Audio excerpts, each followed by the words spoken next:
Stay-at-Home Wellness, where we talk about why wellness is so different for stay-at-home moms and what to do about it. I'm Hannah Stewart from wellnesswithhannah.com, and today we're talking about why so many wellness routines fail for moms and what to do, how we should change our wellness approach after we become a mom. That's actually what this whole podcast is themed around, the fact that motherhood is different, so you should actually have a custom-made wellness approach to that instead of just trying to do exactly what you tried to do before you had kids, now that you have kids, because that really doesn't make sense, right? But so often that's exactly what we're told. Oh, you just need to be more disciplined.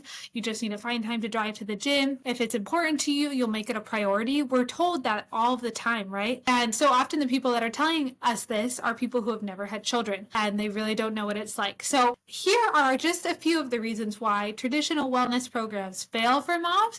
And then on the flip side, what we can do to make them work in this season of life instead of just trying to make whatever worked for us before work for us now. So let's dive in. The first thing that wellness programs do is they don't consider the environment. So they're used to, so many people that are coming from the workplace are used to being in a very controlled environment where someone else controls your routines. Someone else controls essentially what times of day you're working, what times of day you're eating. Somebody else is in charge of all of that.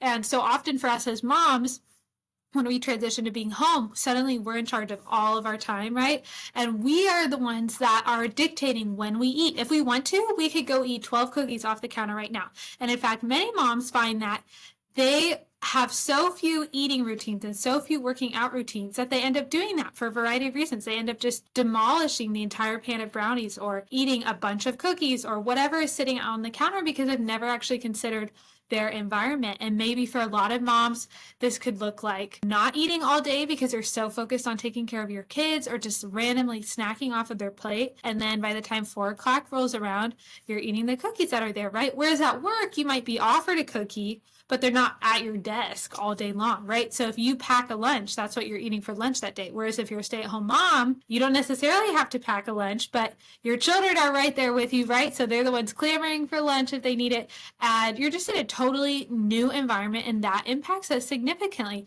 If you think about it, I know I've talked about this on previous episodes, but if you do something as simple as having your water bottle out, you will be much more inclined to drink water that day, right? Well, the reverse could be true as well. If we had put no thought to our environment and we are filling our environment with things we don't actually want to be doing, whether that's screens, whether that's eating certain foods that we don't actually want to be eating on a regular basis, but it's really easy to get to those foods and it's really hard to make the healthy foods or whatever, then of course we're going to be more inclined to do that. And so we as moms especially have to really, really prioritize our environment because we are in our homes almost all the time. Sure, you may go to the zoo with your kid or something like that, but the large majority of time we are in our homes. So we really want to craft our homes and think about what are we doing with our actual environment that encourages the habits we want in ourselves and also in our children, right?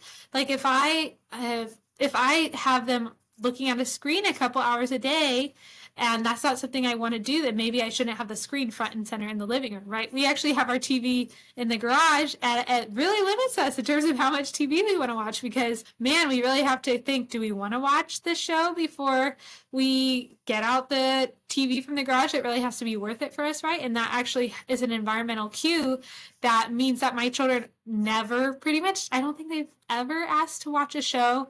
We watch them after they get a haircut. So occasionally they will ask to watch another show after they've had their haircut, and we will say no. But it's just a really, really rare occurrence in our house because our house doesn't have a lot of screens in it. So it doesn't have to be food. Maybe for you, it's just this activity you aren't wanting to do. Another thing you could do in your environment, if there's something you're wanting to do, like you're wanting to read your Bible, set out your Bible the day before so you see it. And then when you see it, you're so much more likely to go ahead and do it. So all of these little environmental cues can make a really big impact on our lives. And there's something that's not discussed in wellness culture. So often we're just told you just need to have more willpower. The next thing that so many wellness programs totally overlook is they overlook the fact that your schedule is intertwined with your kid's schedule, right? So there are these things called foundational routines, and I like to talk about these a lot because foundational routines are routines that impact your wellness habits, but they don't have anything to do with wellness per se. So if you go to a traditional wellness coach, they're probably not going to ask you, so how much is your kid sleeping at night?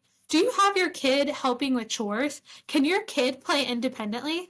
But all of those routines actually drastically affect your ability to pursue wellness as a mom. Because I tell you what, if your kid is waking up 6 times a night and they're 3 years old and you've been doing this for years with them, you are going to be exhausted. And anytime they are asleep, you are going to want to be asleep yourself, right?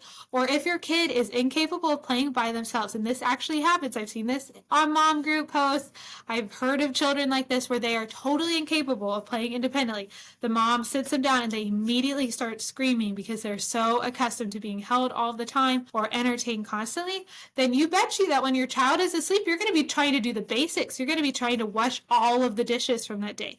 You're going to be trying to sweep the floor that hasn't been swept in a week. You're going to be trying to make dinner for that night because your kids are so unaccustomed to having their attention split, right? And siblings definitely help with this. That's a big win if you have a second or third or fourth child or whatever. We're taking a quick break from our episode to let you know about our sponsor for today's episode, and that is Calm Max Trampoline. And I love this trampoline so much for kids if you're thinking about getting them a Christmas gift or birthday gift. I know right now Christmas is just around the corner, but this trampoline is awesome for a variety of reasons. It's actually just an Amazon trampoline. We got it off of Amazon, which made it super easy because I brought it to our door, which I love. But what I especially love is that it has several features that are really helpful. So one of them is that it comes in a variety of sizes. So it comes from an 8-foot size where you can, it's just for little kids to jump on. So I have friends that have this size, and I think all 4 of their kids jump on it together. They're like 8 and under, and they just love that. We got the 10-foot size, which is a little bigger, but still not crazy huge, and it has a net and everything. And I love it because my husband and I can jump on it with our kids, but it's still small because I think a lot of people think of getting a trampoline as like this huge investment. It's going to take up all their yard if they don't have a very big yard. And we don't have a huge yard, but the 10-foot trampoline fits really nicely in it. There's still space in our yard for other things. It's not just the trampoline. And it's made a really, really big impact on our life because our kids spend more time outside. They ask to go outside more often. They want to jump on it with us.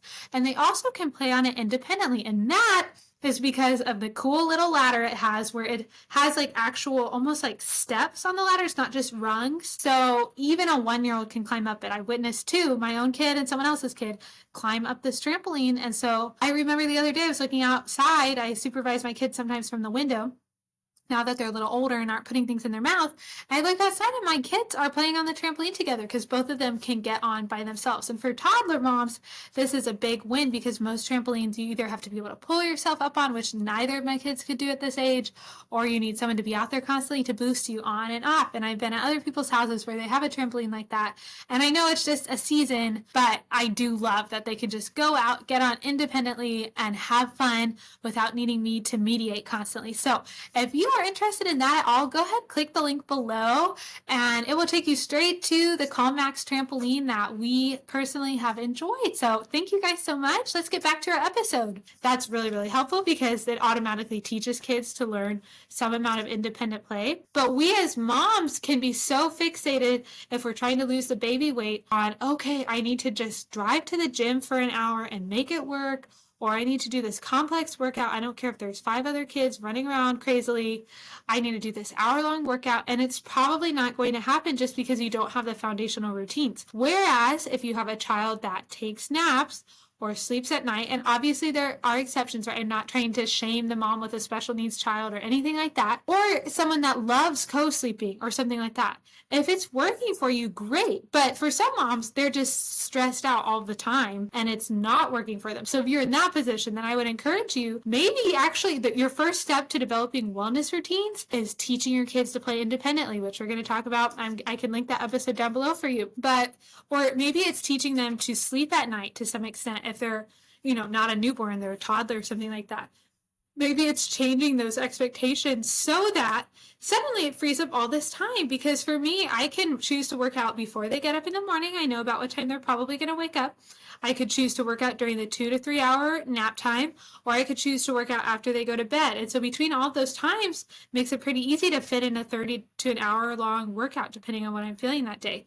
It makes it easy to fit in meal prep, right? I choose to meal prep a lot of times while my children are awake, and they're welcome to help me if they want. A lot of times they play independently, but if they want to help, that's great too. I never want to give them the idea that I want them out. I want them to know they're welcome and included, but just having that ability for them to sit and play with Magna-Tiles while I am Cooking dinner is a real gift, and it means that I can use the times when they're asleep to actually do things that benefit my wellness or benefit our family as a whole, but are harder to do when they're awake. So I'd really recommend, if you just feel like everything is chaotic in your life, maybe instead of trying to add one more stressful thing to your wellness routine, maybe you just need to look at some of these foundational routines, make sure those are in place. Then you can look at the overall wellness picture. Another thing that so many wellness cultures emphasize is they emphasize willpower and mental games. So they say things like, think about how you'll feel after eating that.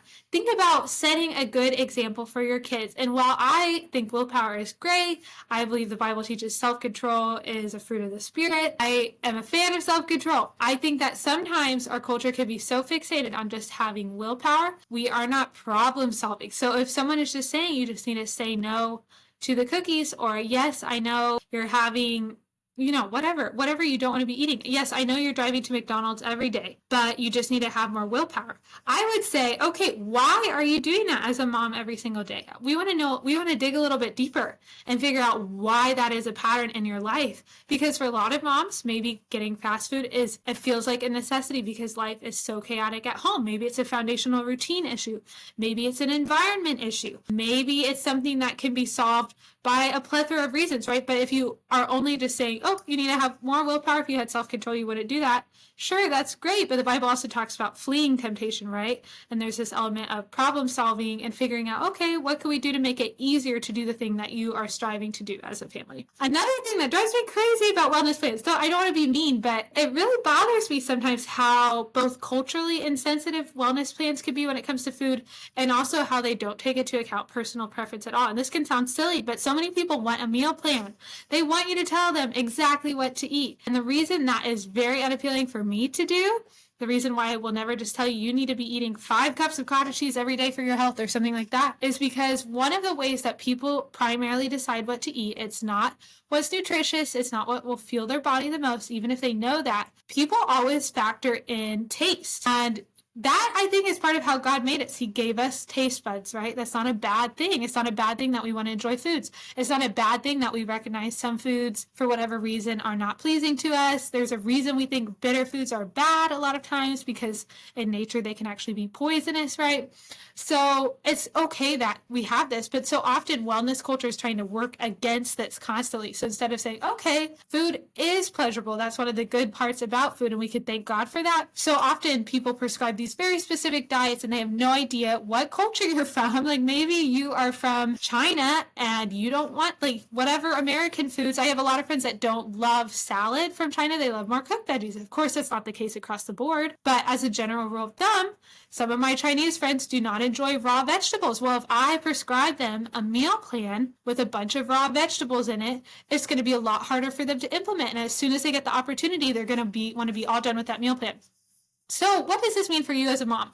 What this means is that if there are foods that are good for you and that you enjoy, then you should be putting as many of those on your meal plan or meal schedule as possible. And it could be that as a mom, you're so fixated on taking care of your kids, you're so fixated on taking care of your spouse, keeping the house clean, you actually put no thought into putting foods on your grocery list that you actually enjoy that will nourish your body. And then of course, when you get to 2 in the afternoon and your kids are finally resting and you're digging through the fridge for something to eat, you're going to want to eat something that is not as nourishing for your body, right? If you haven't even put any thought into that. So I'd really encourage you, stock your fridge, put them in the front of the fridge with 4 or 5 ingredients that you enjoy, or high protein foods that you enjoy that will keep you energized throughout the day, or fruits and vegetables, something like that. Something that you can grab quickly and eat with your kids. Hey guys, I wanted to jump in and let you know about 2 opportunities that I have for you. So the first one is a free webinar that I've created just for stay-at-home moms who are wanting to learn more about wellness. And the reason is because I truly believe that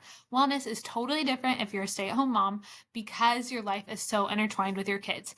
And so I really don't think that a 20-year-old personal trainer, helpful as they are to so many people, if they don't understand what it's like to be a mom, it is very difficult to give wellness advice to a mom. So I created a whole webinar that dives into why wellness is different as a stay-at-home mom. It goes into how to wake up on time if you are struggling with that and are waking up with your kids and are in that vicious cycle of feeling stressed from the instant you wake up because your children woke you up through the baby monitor. That is not a good place to be, and I've totally been there. This webinar dives into working out postpartum. I know a lot of moms really struggle with overwhelm about where to start postpartum and have just gotten out of the habit totally of working out because they have a new baby, right? And all of their routines are different. How to develop routines when you are used to an employer developing them for you and now you have to develop them for yourself, which is a huge change. And we even dive into getting things done with kids around. And the reason for this, even though it doesn't directly pertain to wellness, it absolutely affects your wellness routines, because if you cannot get anything done while your kids are awake and you feel like you have to be entertaining them 24/7, then you will not have time to have wellness routines, right? Because when your kids are asleep, you have to clean your whole house from top to bottom and cook all the meals, and you have no time while they're sleeping to work on any routines to take care of your own body, right? So in this webinar, I dive into all of that. I will link it below. The key with the link is click the link and then you wait for the pop-up, and then the pop-up is where you enter your name and your email address, and then it will give you a link that you can copy for the webinar. I think that was a little bit confusing for people last time, so I wanted to make that clear that that's how that works. So wait for the pop-up and then make sure to copy and paste the link and you will be able to access that webinar, no problem. The second thing I wanted to let you guys know about is that if this episode or other episodes have really resonated with you at all, and you're recognizing that you're a mom that is struggling with wellness, this transition to motherhood has not been easy, and you need a little bit additional support, I would love it if you click the link below to book a call with me. I would love to be able to meet with you and be a habit coach for you, whether that's 1 time or 10 times, and be that support. Because I know for me, sometimes I just need someone to talk to, even just for an hour, and to process, like, this is what I'm struggling with, and just problem solve with someone else. I'm a very verbal processor, and sometimes I just need someone to talk about things with and figure out, okay, this is the next step I should take, and then I'm good to go from there. So even if it's 1 time, that's totally fine. But if that interests you at all, I would love it if you went ahead and clicked the link below to book a call with me. Thank you guys so much. And really consider that pleasure piece, because a big part of eating is something called satisfaction. So if you've ever had the experience of eating something like, I'm trying to think of an example, like for me, if I ate cottage cheese, and I don't like cottage cheese, so even if I was filled up with cottage cheese, I ate a bunch of it, I was full, I would still feel unsatisfied because it didn't taste good, right? So you want to try as much as possible to pick foods that you enjoy and that nourish you, and that will make it easier to stop when you're full, because you will both be filled and satisfied at the same time.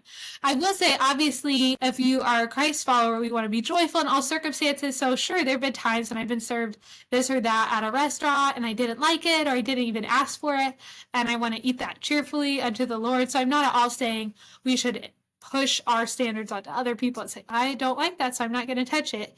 But in the case where you have a choice, I would really encourage you, pick something you enjoy, pick something that will fill you up and give you energy, and make sure you have those options throughout the day, and then you'll be much less inclined to do these wellness habits that you don't want to do. Basically, my huge beef with wellness programs is that they give you all of this nutrition information, and you probably already have a lot, right? That's part of the internet era that we live in. A lot of times people already have all this information, and they just need to be told how to apply it. They don't need additional meal plans. You could go on the internet right now and find 5,000 meal plans. You don't need another meal plan. That's not your problem. You need to figure out, okay, in my personal life, what are the areas that I need to problem solve or tweak? What are ways I can make doing the habits that I want to easier? And I think you will find that much more effective and see a lot more change over time. So again, I want to reiterate, if you are a mom, I would really encourage you, consider the environment that you're in. What are some things you could remove from the environment that you don't want to be doing or make more difficult for you to do?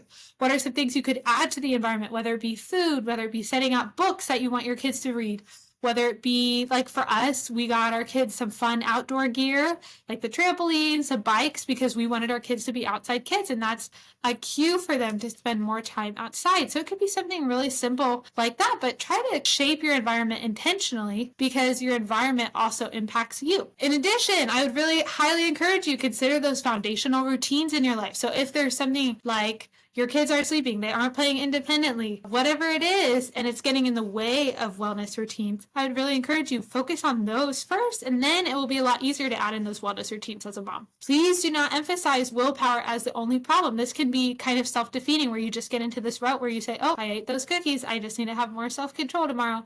Oh, I ate those cookies, I just need to have more self-control tomorrow. And every day you hope it'll be different, and every day it's not. And you may actually need to do some problem solving and figure out why you want to eat those cookies. Are you starving from the entire day, or maybe you should eat a cookie. Maybe you should eat it and enjoy it with your family without guilt, because there's no guilt in that. But I want you to actually spend some time thinking about that instead of just saying, oh, I'm not willpower. I don't have willpower. I don't have self-control. So I give up.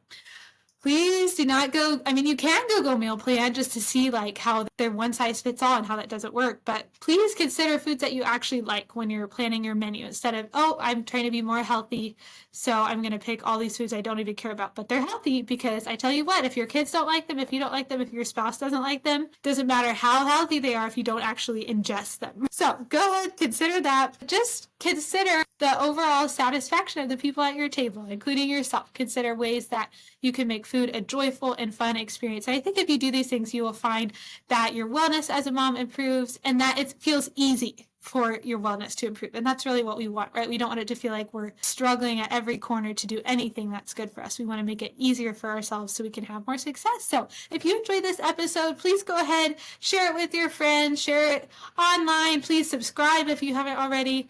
And thank you guys so much for joining me for another episode of Stay at Home Wellness.